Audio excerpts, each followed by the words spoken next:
जय हिंद दोस्तों, unto sir classes में आप सभी को स्वागत है।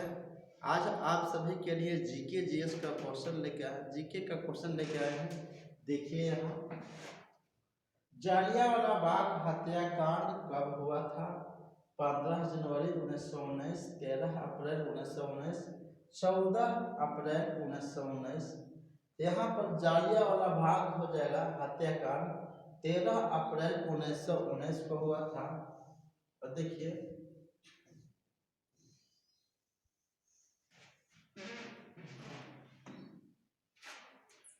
तेरह अप्रैल 1919 में हुआ था जालियांवाला बाग हत्याकांड।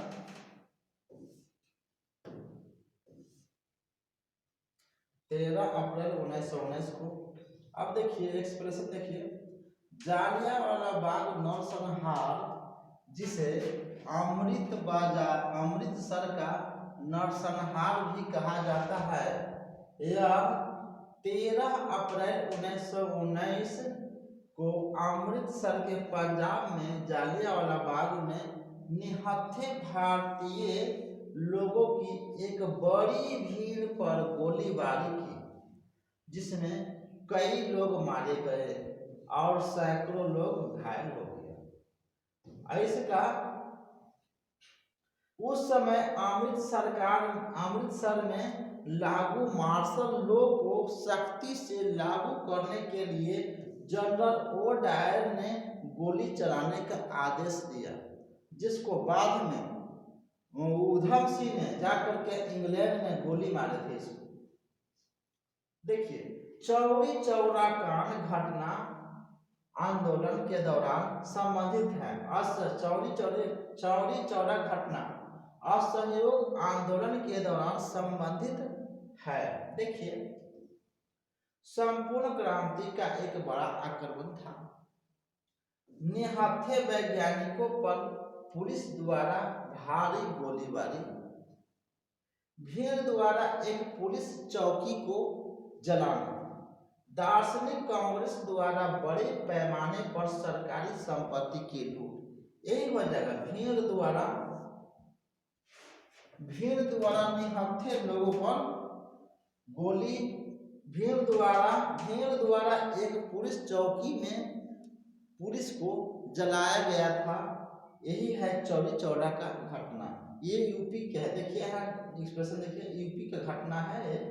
देखिए, चौरी चौरा उत्तर प्रदेश में गोरखपुर की एक घटना है, एक शहर है।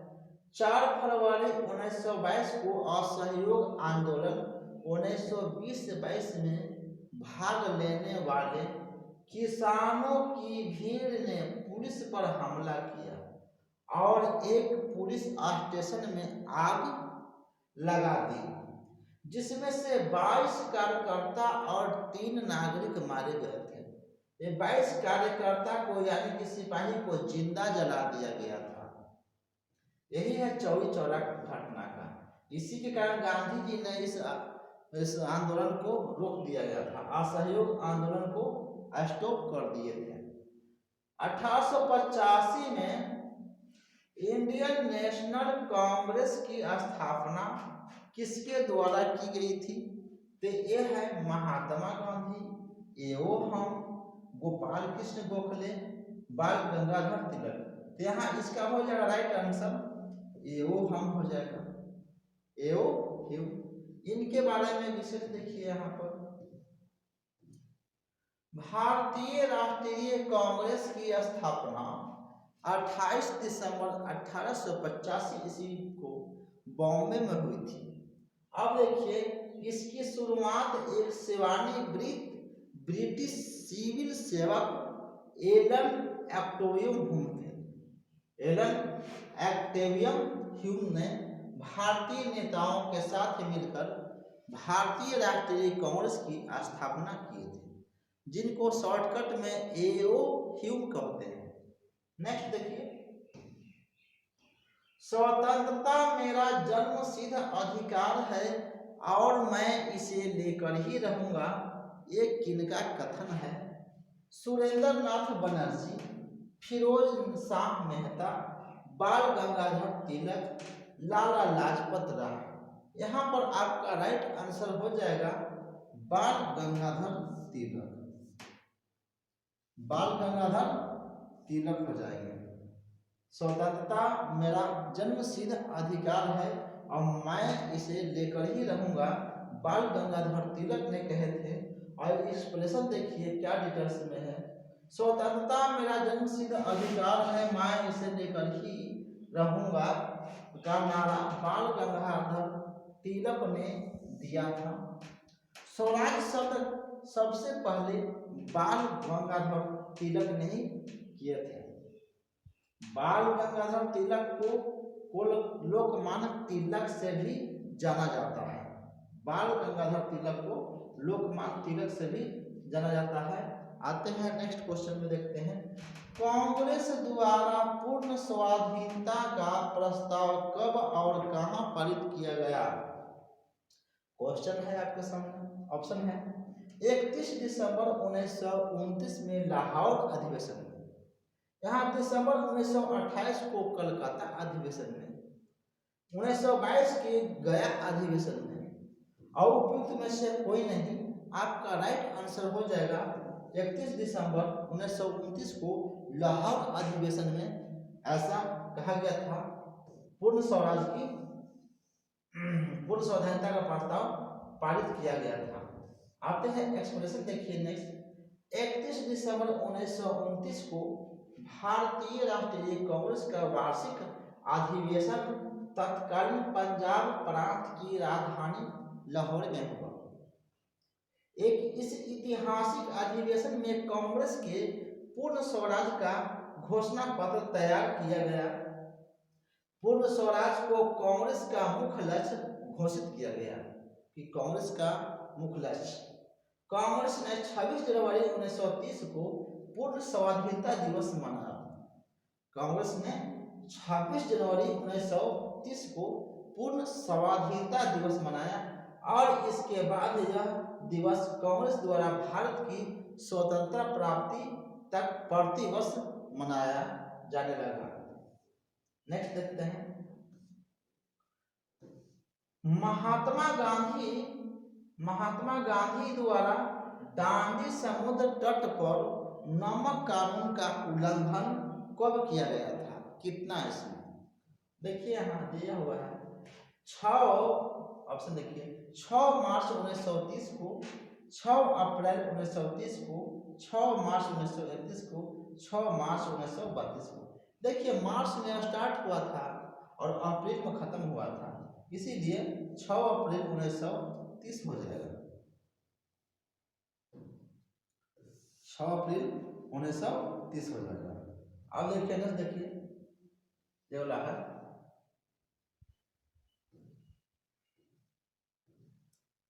12 मार्च को यह स्टार्ट हुआ था। 12 मार्च 1930 को गांधी जी ने अहमदाबाद के साबरमती स्थित अपने आश्रम से 78 अपने साथियों के साथ मार्च शुरू किया था, पैदल मार्च जाना। दांडी तक की 241 मील की दूरी उन्होंने 24 दिन में पूरा किया। 6 अप्रैल 1930 को अरब सागर के तटीय शहर दांडी पर नमक कानून बनाकर नमक कानून को तोड़ दिया। नमक कानून का मतलब सरकार के विरुद्ध कार्य करना होता है। गांधी जी द्वारा सविनय अवज्ञा आंदोलन के लिए क्या कार्यक्रम निर्धारित किए थे। गांव-गांव को नमक बनाने के लिए निकल पड़ना चाहिए।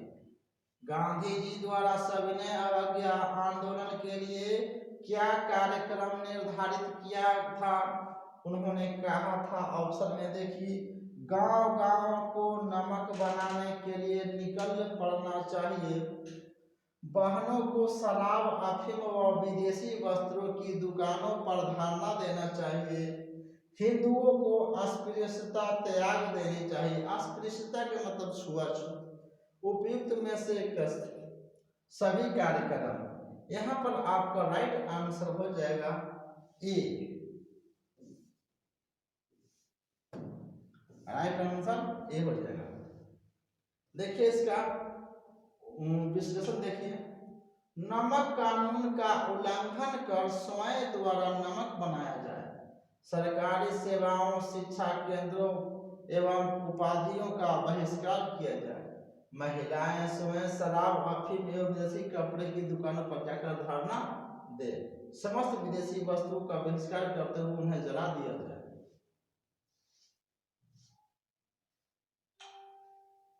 यहाँ पर उपयुक्त बहनों को शराब अफीम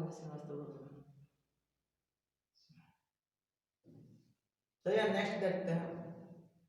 महिलाएं स्वयं शराब, अफीम, विदेशी कपड़े की दुकानों पर जाकर धरना देना चाहिए, यानी कि यहाँ पर उपयुक्त सही हो जाएगा, सभी सही है, उपयुक्त सभी सही है, ये वाला नहीं, टोटल सही है। लंदन में ब्रिटिश सम्राट द्वारा प्रथम गोलमेज सम्मेलन का उद्घाटन कब किया गया था? 12 नवंबर 1929 को, 12 नवंबर 1930 को, 12 नवंबर 1931 को, 12 नवंबर 1932 को। लंदन में ब्रिटिश सम्राट द्वारा प्रथम गोलमेज सम्मेलन कब शुरू किया गया था? तो 12 नवंबर 1930 को। इसका राइट आंसर बी हो जाएगा।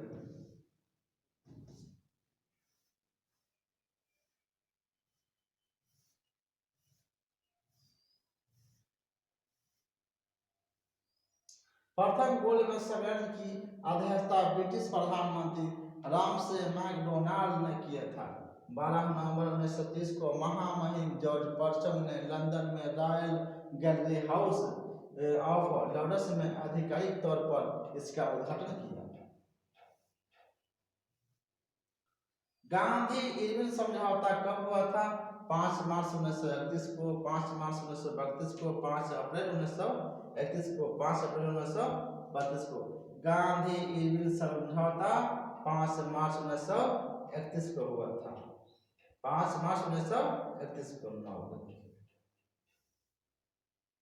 5 मार्च 1931 को।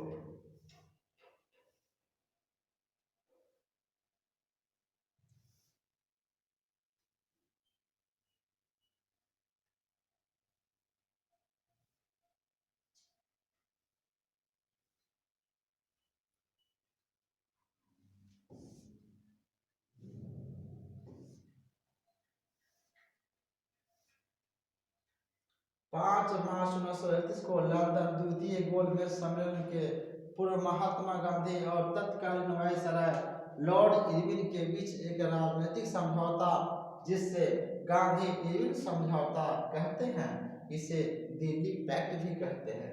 नेक्स्ट देखते हैं।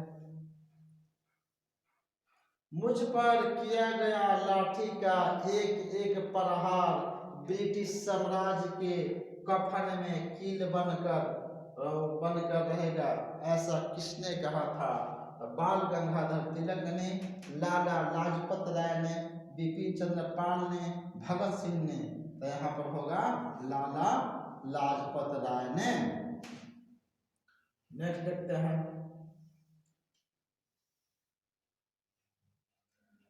1928 में जब साइमन कमीशन लाहौर पहुंचा तो उनके विरुद्ध में लाला लाजपत राय के नेतृत्व में साइमन वापस जाओ के नारे लगाए गए। इससे नाराज अंग्रेजी सिपाहियों ने लाला लाजपत राय समेत सभी क्रांतिकारियों पर लाठी चार्ज कर दिया। इससे लाला लाजपत राय को गंभीर चोटें आई। इस दौरान उन्होंने दहाड़ते हुए कहा कि मेरे शरीर पर पड़ी एक एक लाठी की चोट ब्रिटिश सरकार के ताबूत में एक एक कील का काम करेगी। यही उनका अंतिम नारा था लाला लाजपत राय के।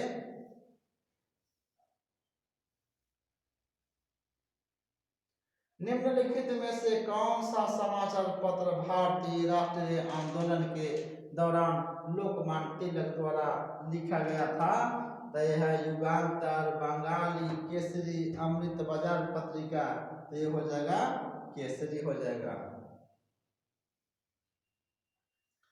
केसरी को भारतीय राष्ट्रीय आंदोलन के दौरान लोकमान्य तिलक ने ही लिखा था। उन्होंने 2 समाचार पत्र केसरी और मराठा अंग्रेजी में शुरू किए। उन्होंने गणपति महोत्सव 1893 ईस्वी में और शिवाजी महोत्सव 1895 का आयोग किया। उन्होंने 1916 ईस्वी में होम रूल लीग की शुरुआत में तिलक ने कहा, स्वराज मेरा जन्म सिद्ध अधिकार है और मैं इसे लेकर ही रहूंगा। चंपारण के किसानों का नेतृत्व करने के लिए गांधी जी को किसने बुलाया था? तो ये हो जाएगा राजेंद्र प्रसाद, राजकुमार शुक्ल, वज्र किशोर प्रसाद सिंह, बिंदेश्वरी प्रसाद। यहाँ पर हो जाएगा राजकुमार शुक्ल।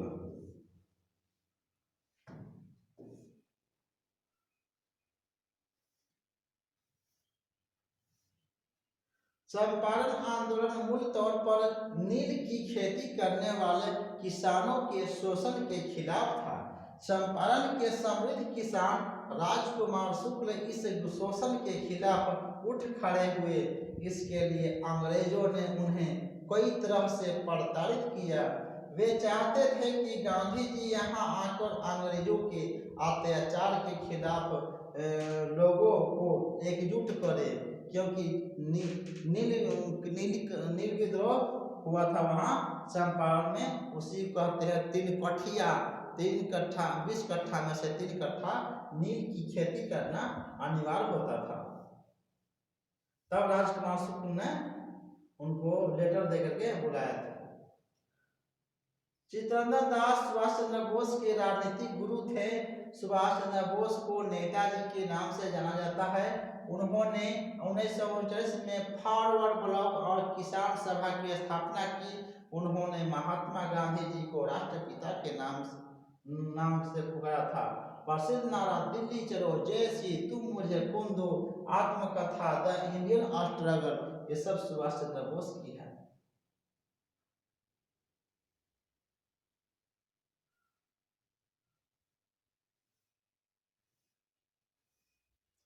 क्रांतिकारी की एक गुप्त संस्था अभिनव भारत की स्थापना किसके द्वारा किया था? क्रांतिकारी की एक गुप्त संस्था अभिनव भारत की स्थापना किसके द्वारा किया गया था? देखिए, खुदीराम बोस, वीर सावरकर, पुरानी चौकी, भगत सिंह, इसका राइट आंसर हो जाएगा वीर सावरकर। अभिनव भारत सोसाइटी की स्थापना विनायक दामोदर सावरकर और उनके भाई गणेश सावरकर ने 1904 में नासिक में की थी। इसका प्रारंभिक नाम था मित्र मेला था। इसकी स्थापना 1899 में हुई थी। 16 दिसंबर 1912 दिल्ली में वायसराय लॉर्ड हार्डिंग पर बम हमलों के पीछे किसका दिमाग था? रास बिहारी बोस, भाई परमदास, सचिंद्रनाथ सान्याल, सोहन लाल पाठक। यहाँ रास बिहारी बोस हो जाएगा। यानी कि हार्डिंग को देख करके इनका बोस जी को रास नहीं आया। हार्डिंग को देख के बोस जी को रास नहीं आया, इसीलिए हो जाएगा रास बिहारी बोस और बम फेंक दिए। रास बिहारी बोस ने 1982 में दिल्ली की वायसराय लॉर्ड हार्डिंग पर बम फेंका, परंतु वह बच गया। इस घटना में पकड़े गए क्रांतिकारियों पर दिल्ली षड्यंत्र केस के नाम से मुकदमा चलाया गया, जिसके कारण इस घटना का नाम दिल्ली षड्यंत्र केस पड़ा। इस षड्यंत्र के तहत अवध बिहारी बोस, बसंत कुमार विश्वास एवं अमीरचंद दोषी पाए गए एवं उनको फांसी की सजा सुनाई गई।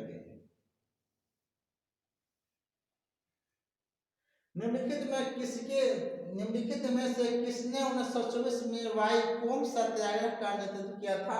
Periyar, E V Ramaswamy, K P Kesava Menon, CN रुकुमार आसन, श्री नारायण, केपी केशव मेनन थे।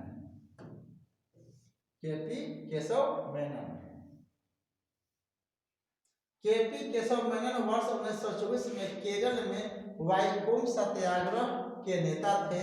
उनकी मांग अछूतों को मंदिर में प्रवेश की अनुमति देने की थी। महात्मा गांधी ने इस आंदोलन का समर्थन किया।